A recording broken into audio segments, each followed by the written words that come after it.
Hey, everybody. Welcome back to another episode of I Am That Bitch podcast. And I am so fucking honored.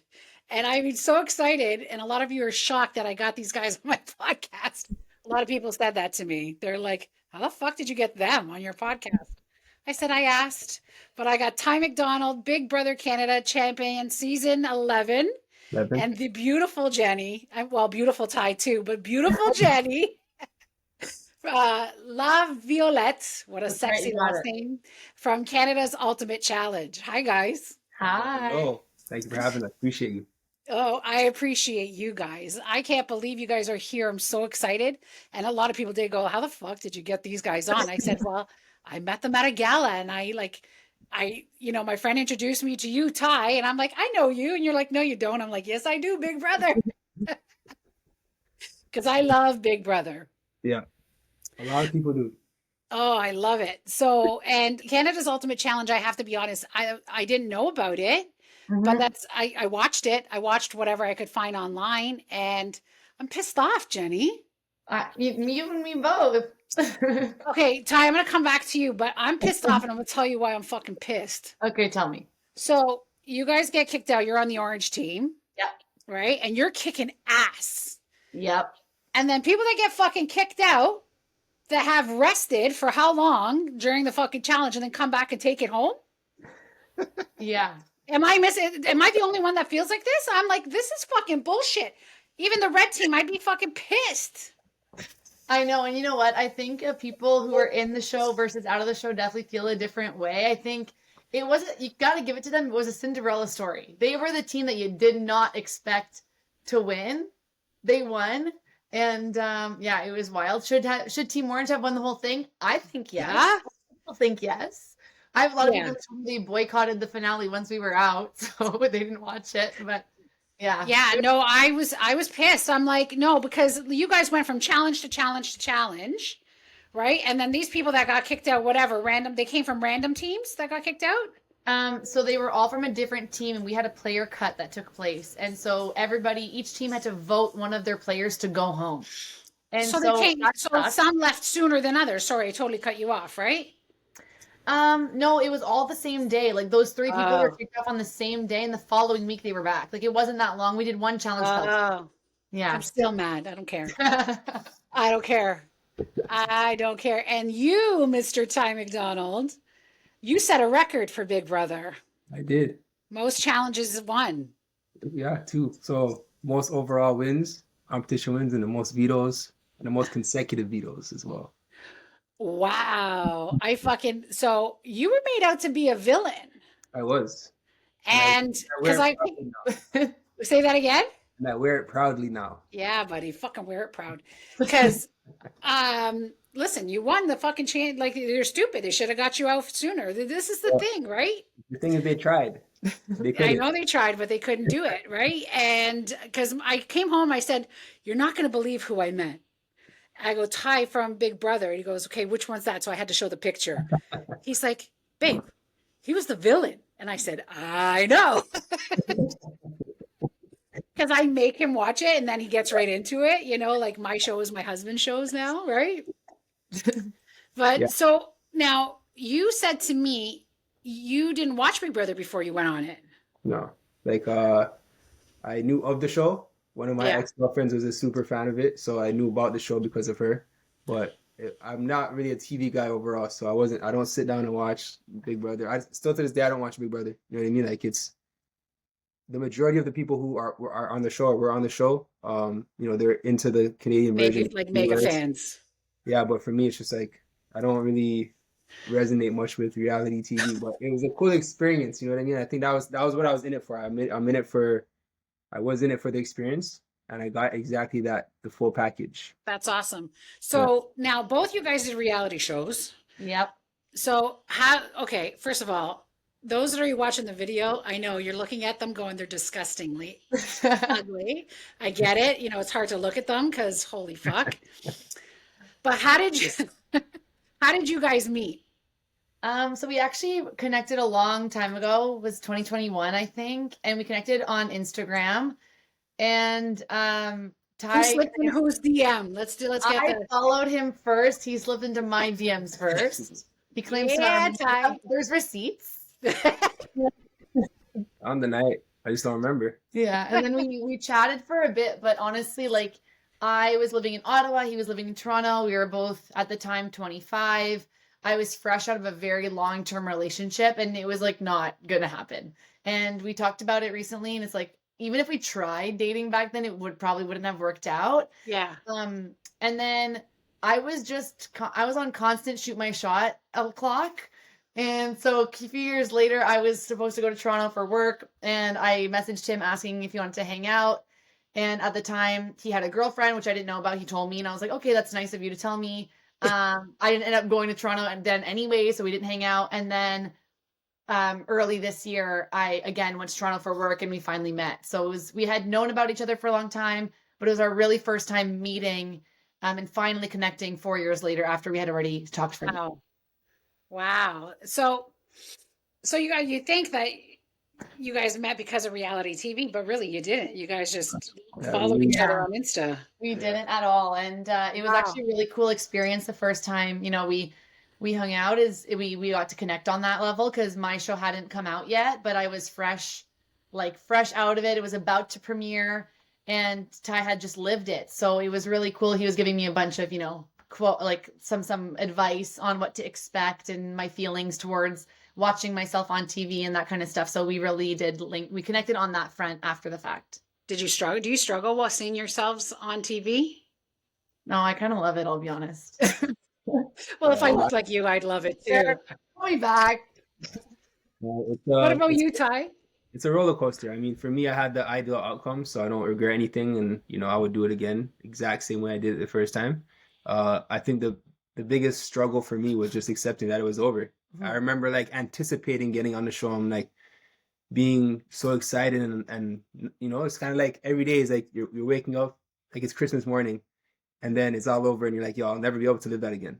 So it's kind of like a grieving process. It's celebration and grieving at the same time. So it's very unique. Yeah, Ty explains it really, really well, where it's kind of like a roller coaster, and you're gonna have these highs where it's like, okay, I'm on the show, and then a low, I'm off the show, and then a high, it's coming out again, and then a low, someone said something during the show that I wasn't expecting them to say, and then a high again because you feel great, and then a low that it's actually over. And being on a reality TV show, no matter how hard you try to explain it to somebody who wasn't a part of it, you can explain it to them until you're blue in the face. They won't understand unless they experienced it. Really, the connection that you have with these people, how it's your entire world for the duration that you're there and nothing else matters. And then you come back and you're kind of living like a Hannah Montana double life. Like, did I just do that or not? And it's just a crazy experience. Well, you mentioned, because when we were talking on the phone, you said your experiences were different because Ty was in it, won it, and that's it. It was announced right away. But you guys were in it and had to keep your mouth shut after you finished it. So it's totally two different experiences. Yeah, and they're kind of they're their own evils, right? It's like, I mean, I can speak on my behalf and then Ty, but for us, we experience the show, we come back home, and it's not aired for another several months, and you're not allowed to talk about it. And so I was going about my days, talking to people, asking how my quote work trip was, and they had no idea what I had just done, and how it really did change who I am and change my life and how I see the world and my perspective on life and things. And I had to pretend like I didn't just experience that. So you're kind of suppressing like the best moments that you've just lived. And so that was really, really hard to do. But for Ty, it was a whole other thing. Yeah. So Ty, you won the whole thing. What was it? 100K you won? Yeah. That's fucking wicked, buddy. Yeah, it was a good, it was worth it. I say that. Yeah, no, for sure. So you coming out of the house being the villain that you were portrayed, how did people react to you on the street? Well, all I can say is that all the hate that I see online, I never seen it in person. So there's a lot of gangsters online, and as soon as I'm outside, and I was outside a lot last year, especially after my win, interacting with people and celebrating. But I never had one person come up to me and say anything that I read online. So yeah, it's those keyboard warriors. You know what I mean? But it is what it is. I mean, like, I'm kind of happy. It's crazy, and I told Jenny this to this day. Like, just looking back, before I got on the show, I knew I was gonna be a villain, and I knew I was gonna have a crazy story. Like, everything I envisioned for myself going on the show, it literally happened that way. And I tell her all the time, I'm just like, there's some kind of universe out there or God or whatever it is that I'm very connected to because my whole journey I knew it was gonna play out that way. And I for me love to that. just like look back and be like, wow, like it turned out that way is it's kind of like it's very hard to describe the feeling of that because No, because I live it, Ty. It's not hard for me to, I yeah. totally get it. Like I live a very blessed life. I Mhm. envisioned my husband, I envisioned my life, and and I went into Speaker Slam and I just randomly, I was at Speaker Slam in January. The next one, they were looking for competitors for human connection topic. And I came home, I signed up, I wrote my speech 2 days later. And I said, babe, I said to my husband, I'm fucking winning this thing. And I walked in knowing that I was going to win it. And I took it. I took the Yeah. whole thing, right? So, Now, November 9th, I feel the same way. And you will. yeah, And you I think will. that's a big part of it. It's just like, manifesting is a certain whether you believe in something greater than you as an individual or not, like even on like just a human level, like visualization, like envisioning something before it happens, so that once the opportunity presents itself, you've already played it 100 times in your head, so you know exactly how to execute it, right? So Yep. I think that was what I did before I got on the show. I'm like, I don't know how I'm gonna get to the end point, but I'm not only getting there, but this is how I'm gonna do it in a general sense, right? So when I was in the house, I'm like, I already knew how I was being portrayed on the outside, that people were not feeling the hottest about me, and I'm like, well, I already felt this, I already knew this was coming, so it is what it is. Let's play the game. You know what I mean? Well, I have to say, meeting you in person, the two of you actually, you expect people when you see them on TV or whatever, you expect a certain, I don't know, maybe like an ego or an attitude. You guys are extremely humble and kind Thank you. and very funny. As I was I'm so texting you at the hurt. table at the gala. I'm so hurt. But yeah, no, you guys are really down to earth, and it was so nice meeting you guys that day. Yeah, like, and Feelings you're are mutual. here, like, The fuck, you're feeling, here. yeah, well, I think like Ty just said, the feeling is definitely mutual, and I think that that's a huge takeaway for a lot of people. I'm sure there, and you know what? I'm sure there's a lot of people who go on shows or on TV and then they have a big ego. But I mean, from my experience, the people that I met on my show, like they're the best. They're the Yeah, very best people, and I've said it. I said it to my producers. I've said it a million times. Like the very best part of the show that I was on was getting to meet all of these people and hearing their stories and their why behind the show, right? Everybody went on for a purpose, whether it was to prove something to themselves, to tell their story, to tell their background. And hearing that, like these are people that you would have never met, that I probably would never have hung out with, because they're all across Canada. And even if I did meet them, the odds of us connecting like that were slim to none. You know, we went on, the way that my show works is you go on as an individual, you're placed into teams with these three other strangers, and you have to bond and like become a a family team. and a Yeah, team right away. And everybody who is there, all 20 people who are there, are all probably the loudest big leaders of their community or friend group already. And so yeah. you can either go in there and, you know, take a back seat and be more of a team player, a listener, or fight to be the loudest. And that 100% was me. I was like, oh, I get your loudest. Not good. I'm good. You were the leader right off the hop. Like, you took fucking control. I'm like, this bitch is bad. I love her.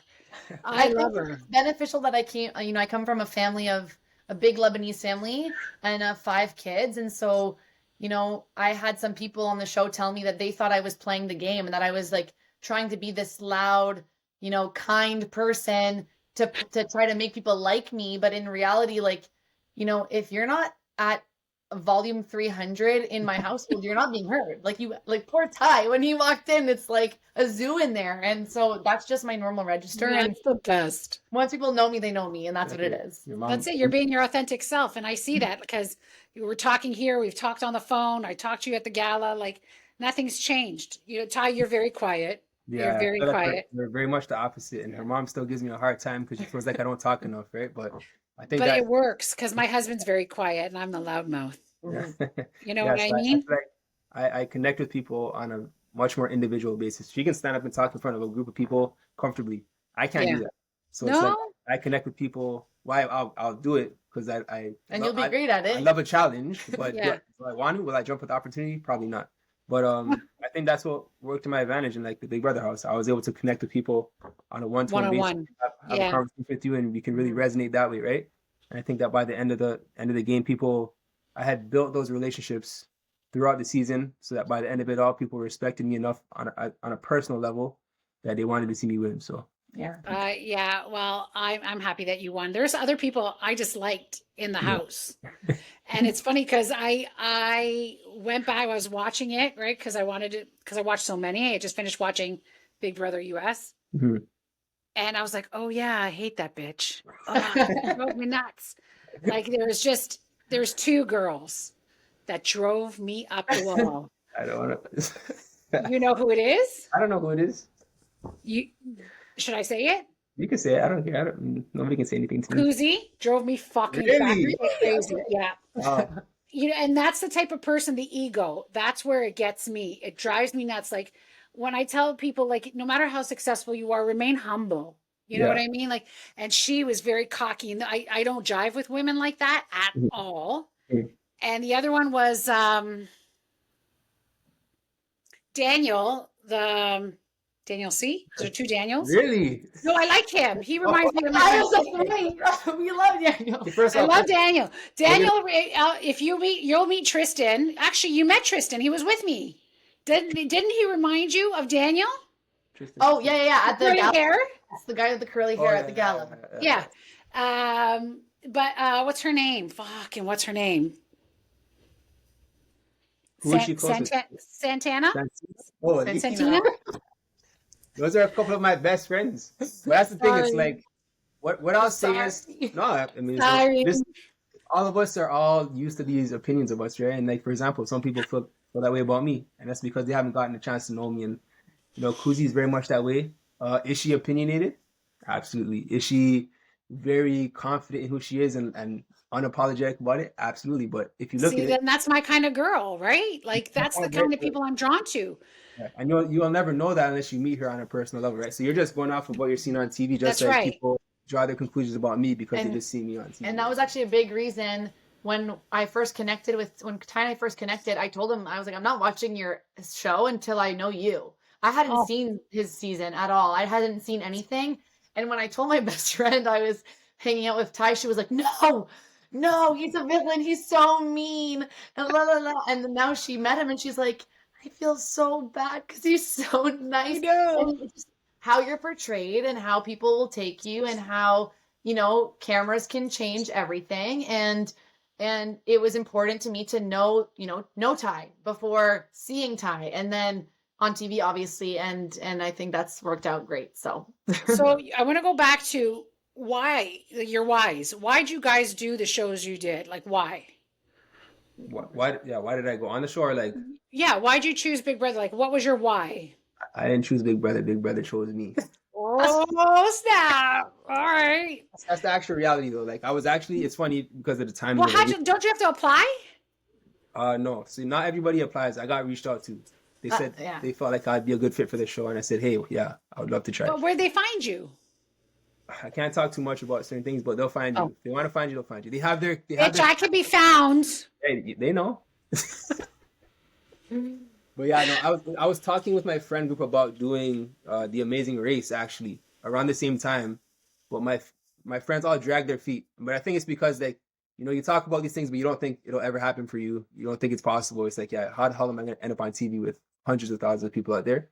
But after I messaged the group chat, a couple weeks later, someone reached out to me and said, hey, I'm from Big Brother. I think you'd make a great fit for the show. Are you interested? And that was it. So I said, yeah, if people are going to drag their feet on me about Amazing Race, then I'll just go do Big Brother myself. No problem. And look what happened. There it goes, And you, Jenny, why'd you choose Canada's Ultimate Challenge, or did they choose you too? I didn't choose Canada's Ultimate Challenge. They chose me. This is like mind-blowing. There's a bit more of a story behind mine. I had applied for the Amazing Race also, actually, with my sister. Oh my God, are you guys going to go on Amazing Race together? I applied with one of my oldest sisters, and we had gotten pretty far in the process, but didn't end up making it onto the show. But very, very recently later, I got reached out to and was like, hey, we know you didn't make Amazing Race, but you'd be really great for this show. Please apply. And so that was the opening on my you know, audition tape, because you have to go through the whole audition process as well. And I was like there's no better show for me and there's no better person for your show than me, so let's like skip this. Like, let's just jump forward here. Wow. But my reason behind the show was, for me, I have struggled my whole life with being a people pleaser. I care a lot about doing things for others and putting myself on the back burner to appease other people. I was in the CFL as a Red Blacks cheerleader for 10 seasons. Since season, I was a captain for 5 years and then a coach for 5 years. And I felt like, you know, there was a lot of amazing upsides to being a professional cheerleader. But one of the, you know, struggle points was that you go on and your job is to entertain and to perform for others. So no matter if you have a bad day, no matter what you're feeling that day, you put a smile on your face and you go make sure those people are having a great time. And so I was always giving and giving and giving myself for others and not to myself. So I chose to do the show, to do something for the first time for me. It's nobody asked me to do the show. Nobody told me that, you know, I should do it for XYZ reasons. I just felt compelled to prove to myself that I can do something for myself. And that was my big reason to go on. I love that. I absolutely love that. I too, I'm a people pleaser. Well, I was a people pleaser within my family. Yeah, we're recovering people pleasers, what I call myself. I just, for me, I the last few years I put myself first because I don't give a fuck, right? And that's how I Am That Bitch podcast came out, because I had an opinion. I'm very opinionated, and maybe that's why me and Kuzi would get along. And I lost a lot of people during like the COVID bullshit and stuff like that, and I didn't care. But I procrastinated actually doing this podcast for 2 fucking years, like 2 years, because I do like trade shows and stuff, and people would line up to talk to me. And my nephew's like, yo, Teta, like, you know, you need to get a podcast going. Like, people want to hear what you have to say. But I feel like I finally did it, but I've lost, for me, I'm not youthful like you guys anymore. I'm a lot older. You are youthful. Cut it out. No, seriously, but guys, I'm old enough to be your mother. Oh my God. Like, holy fuck. But I lost a couple of opportunities. So I thought, you know what? Fuck it. I'm creating it myself. Actually, CBC, I was in a bar downtown Toronto. Now I'm going to just tell you guys real quick. I was downtown Toronto in a bar. It was behind City TV, just off Richmond there somewhere. And I'm with my friends, and you know when you have like long benches and you sit next to other parties, right?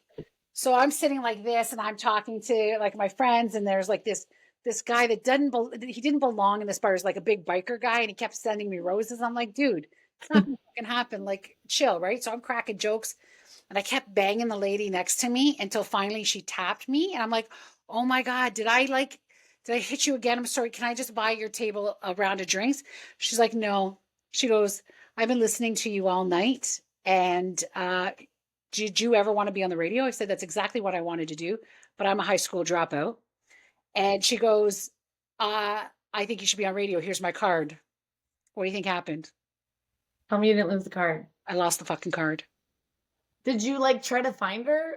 I tried finding her, but I couldn't. No one would give me her name because they thought it was like almost stalking. Okay. Right? Like, and you know, there was a multiple female VP. She was a VP at CBC Radio.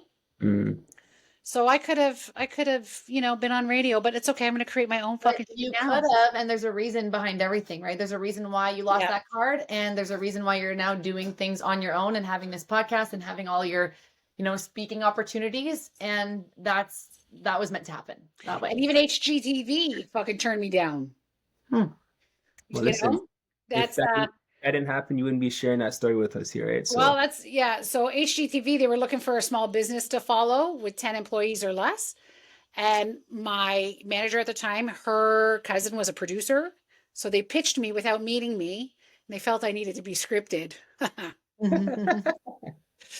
Their loss. It's okay. That's going to cost you more money. There you go. Okay, so we're going to get you guys on Amazing Race. I think you guys should do it. What do you think is next? I don't know. What's next? Do you guys have a plan? What's happening? The thing is, I'm a very go with the flow guy. If something comes my way, great. But I think they should call. So I'm gonna tag I'm gonna I tag them think in this too. shit. I think that Tana's ultimate challenge should have called me a long time ago.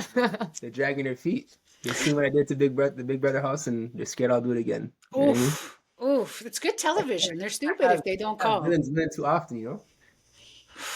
So did anything come out of it other than okay, you won it, but like did any other opportunities happen for you after the shows?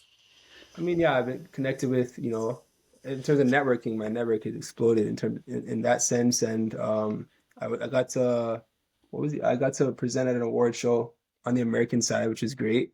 But I do feel like unless you're like, especially because I won, I do feel like they want me to take some time to cool off a bit before considering me for other opportunities. Like Kuzi, for example, like maybe 2, 3 weeks after we got off Big Brother, Traders hit her up and she got on another show because she was such a big personality. So, there's other people that, you know, got many opportunities coming off their show.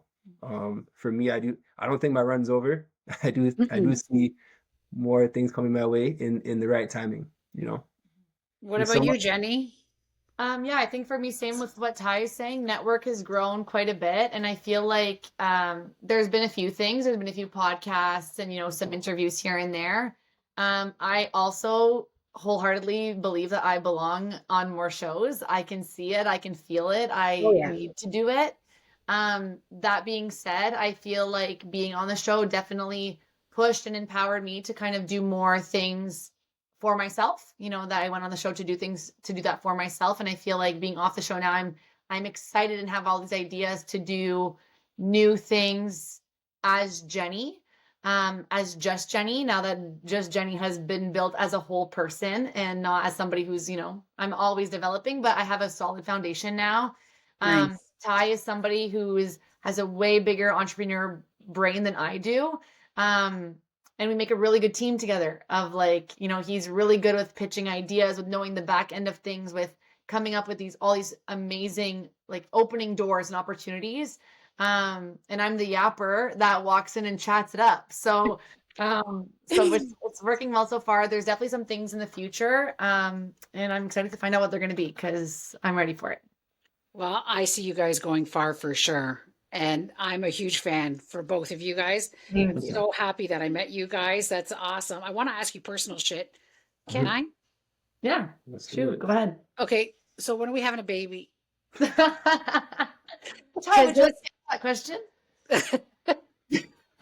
didn't Well, I said that to you at the gala. I'm like, yo, you got to put a baby in that. All the Like, text messages. when when God says it's time. oh, this baby, I want to be the godmother. Oh Okay. I'm going to my be the godmother. I'll spoil this kid rotten. Its first word might be fuck. I'm not sure. But this kid is going to be God. beautiful. Oh my God. I can't wait. Thank Well, And, you. well, okay, wedding. I can still wedding. hook you up. Well, we'll see. I think I'm at a point in my life now where that's a very reasonable thing for me to be thinking about. Like for a long time, I was like, I knew the right thing to do was to get married, but I Yeah. just never saw it. Like I didn't see it clearly. I was like, I don't know when this is happening. I I love know being married. I yeah. love being married. But That's, yeah. when you marry the right person, it's very, very easy. It shouldn't be difficult. Your Yeah. relationship should never be difficult. Yeah. So Jenny, start sending me pictures of rings and I'll get you quotes. I'm I'll on get it. Thai quotes. I'll send it. You know what? On the manifestation thing, I was actually just talking about it with my friend the other day and joking. I told Ty about it, but when you are ready for something and you're like chatting out loud, that was kind of similar to me. I was single for a long time Mhm. and I was done with it. I was like, I know I'm meant to find a person that can match my energy and also like celebrate me and uplift me and do things with me. And so I had been shouting out to the rooftops, okay, God, universe, it's time now. If you can hear me, it's time. And Yeah. not so long after this guy came along. So it's But see, you're an alpha woman like I am. I'm very alpha, right? Very strong. Lebanese women are strong, Greek, Macedonian strong. It takes an even stronger alpha male to put up with women like us. it Uh, does. And honestly, it's something that I feel is important to talk about sometimes because just because we are alpha, let's call it alpha women, or, you know, women who get shit done on a Yep. day-to-day basis in a Yep. work scenario, in a personal scenario, we're women that can do things all by ourselves. I don't need somebody. I want somebody's a difference. Wouldn't right. you rather be with somebody who wants to be with you than needs to be with you? And for me, it's like, just because I can be in my masculine 99% of the time doesn't mean I don't want to be in my feminine more often. And so it takes a specific person to be able to tone that down. First time I've experienced it really has been with Ty, and it's I been love that. great. Honestly, it's like it's a learning curve even for me, because I'm used to doing it. I'm used to being the one to get things done. And It's now it's turning. yeah, it's really amazing because, you know, I am who I am and I say the shit I say. I'm very unfiltered, but because I've had to take care of shit with my family, I had to be the alpha all the time and fight and worry and all that kind of stuff. And then I met Tony, who allowed me to just, you know, like walk through the door and basically, like, it's like the feeling of taking your bra off. Yeah, Like, it's that's just on the like, world. please just take the wheel. Like, just, and it's so nice to have that. And so many men, and I see that in Ty, and I love that you're an alpha male. And I don't knock alpha males down like other women do. I think we have to protect them, um, because we need you. We need you. Like, anyway, but I was going to, a lot of men have said to my husband, how the fuck do you put up with her? And he's like, her? She's easy. yeah. Because a Same thing strong with- man, it's easy for them. Yeah. And that Yeah. speaks volumes to you, Ty. Like, that's amazing, Yeah. you know? Yeah, I do think that, like, just like when you said, it's easy. Like, you know, me and Tony obviously have a very similar, I guess, understanding of both you guys as women. And it's just like, even with her, like, I'm like myself, I'm just used to being someone who always has to get it done himself, and like being the person to be proactive and like dealing with the shit storms and, you know, all the chaos that life brings. But I also recognized in her very early that she's someone that can do that as well. And I think that is like something that is very rare to find women these days, especially with women my age and younger, where they're just sitting around expecting somebody to come and take care of them. It's just like, it's such a turnoff. Like, is it me not wanting to provide or be a man for women? No, but it's, to me, it's very attractive to see a woman who can stand her own. Like, if I'm trying, for example, I gave her this scenario like very early on with us talking. I'm like, something that would be superbly attractive to me was, let's say I'm going into a business meeting and I set up a nice play and everything's going well, and I have to step out. I should be able to step out and then leave you there, and I come back to the same deal or a deal that's better because you can hold the room by yourself. I love it. So that's something I see in her, and I see that potential. And she says I'm the entrepreneurial one. That might be the case, but I also do see all the skills and, you know, personality traits that she can be just as good, if not better, because she's able to talk to people. I'm not a big talker, but she can. So Yeah. And it's interesting. I feel like when people don't necessarily know only one of us, if somebody knows only one of us and they see us from the outside, they haven't met us together yet, it's like, is that working? Because he's a quiet guy, and if you only know him from TV, he's the villain, and I'm the super loud, always bopping around girl. And it's like, is that working? Or like, does he talk enough for you, and is she talking too much for you, and what's going on there? But on a deeper level, like, the way we complement each other, I think is something very special. It's something that is new to me, and it's something that I like it's the thing I'm loving the most, because it really is working hand in hand. And, you know, if in a relationship you need to be 100% together, then some days I'm 70%, he needs to pick up the 30%, and some days he's 70%, I need to pick up the 30%, and we're able to do that because we have interchangeable skills to be able to get those things done. And that's I love that. I love that. I think you guys remind me of me and Tony. 20. We're now married 20 years. We just celebrated 20 years. Congratulations. Thank you. And together 21. We got married very quickly after we met. Because there was no bullshit. Like, we knew we were each other's person. And but together you two can accomplish whatever you want because of this passion that you both have, for how you want your life to be, and for each other. You guys are unstoppable. Like, Thank you. it's and then when these beautiful babies come, oh my God. This godmother's gonna be so happy. Oh my god. I know I'm just putting hints out there. So Listen, do you want us to go on the Amazing Race or do you want us to have babies? You can't have both right now. So well, listen, if you have the baby, I'll watch the baby while you go on the Amazing Race. I don't know how your family will feel about that. I probably have to fight your mothers. yeah, Definitely. definitely my mom. She's not, she's knocking on the door. Excuse me, that's my grandchild. Yeah. No, I love that. No, I think, okay, go after your dreams. Do it. Just do it. Just don't wait too long on the fertility stuff. No, of course. There's no time. I'm telling you, the first date, same thing, no bullshit. First date, I told Ty that I had known him for a couple hours. I was like, oh, and by the way, if we're still talking in 6 months, you have a year and a half to propose to me because I'm not wasting time. I'm not doing that. I love that. And he was like, challenge accepted. I said, perfect. Thank you so much. Moving forward. Great. Like I said, at that time, I'm at a time in my life where it's like, I'm looking for that same trajectory, right? I'm not just looking to fool around and waste anyone's time. I love it. Right? So if in a year and a half Okay. we're in a great space, then, you know. So I got a wedding planner. That's Tristan that you met at the gala. We'll blow your wedding out of the water. I got the ring. I got that hookup. We have the flowers in the car. My parents are florists and wedding decorators. Oh, okay, then you don't even need Tristan. Yeah. Oh. Yeah. Ours will have us covered. All right. Well, I got you on the ring anyway. But no, the guys, it was such a pleasure. I'm so grateful that you guys took the time out of your day to come on my podcast. And I'm absolutely grateful. And I don't want our relationship to end here. We're friends for life, I It hope. will not be. And we're so proud of everything that you're doing. I love watching it on the daily, and we're just excited to see. I can't wait to hear about the championship on November 9th. Personally, Yeah. Well, the speech is really moving. You're not allowed to tell the speech to a lot of don't give people. too much away. Don't give too much away. No, and I won't, but bring tissues. Okay. You heard it here first, what? folks. Bring tissues. Oh. Yeah, no, it's really moving. And I wrote 3 speeches. So it was about Brave. And I thought, I was going to back out. I was like, Brave? Nah, what have I got to talk about? And I wrote 2 speeches, one being judged for being coming out, because I always hid the fact that I was a high school dropout. And then my husband said to me, own it. Fucking put it out there. Own it. Right?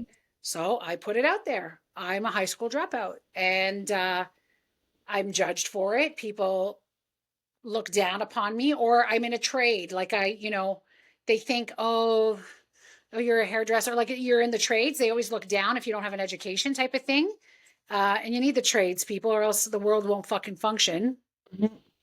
And then and then the other one, because when Brave was announced, I was going to back out, and people were like, oh my God, Val, when I think of Brave, I think of you. And I'm like, the fuck do they see in me? Right? So it's what bravery means to other people. And then I went completely fucking left on something completely different. Can't wait to hear about And it. it's something I never talk about. So it's gonna be good. The people are in Taking person. it home. It's going to be Visualizing. There you go. There it I'm is. holding the trophy. There it is. All right, guys. Thank you so much. Thank you for coming on. Okay. If you guys have any questions, put them down in the comments. I'll tag them. I'm going to tag Amazing Race, CBC, Global. What other shows? Oh, Oh, I think we should do, like, you guys should be the couple for Love is Blind Canada. Wait, how is that going to work? You want us to be the hosts? We can You be the guys hosts. be the hosts. Okay, we can host it. Yeah. I'm And like, I can co-host with Tony too. He won't talk either. Maybe me and you, Jenny, should co-host. that'd be the That'd be funniest. crazy. People would go insane. To 3 and it would still be surround sound. Fucking right. All right, guys. Thank you so much. Like, subscribe, and stay tuned to the next episode. Have a good one. Thanks, guys. Thank you.